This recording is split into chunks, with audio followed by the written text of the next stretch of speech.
Guztira 1.200 milioi gutxiago izango ditu Jaurlaritzak aurten. Eta poliki murrizketaren xehetasunak ari dira zabaltzen. Esaterako handiena pairatuko duena lehendakaritza bera izango da, 37%.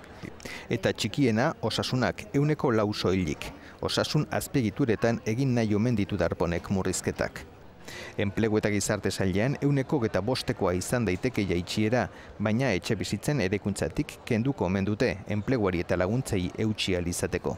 Eta hezkuntzan 10%koa, baina ez da atal guztietan berdina izango, EITBk adibidez 15%ko murrizketa izango du. Guztira Jaurlaritzak diru sarbideen 75% gizarte ekintzetara bideratuko du, inoizko altuena 7.600 milioi guztira eta zenbakiei erreparatuta jeltzaleek uste dute oraindik badagoela akordioa lortzeko aukera aurrekontuak onartzeko. Nik uste dut elkarrizketa eta negoziaziorako aukera egongo dala.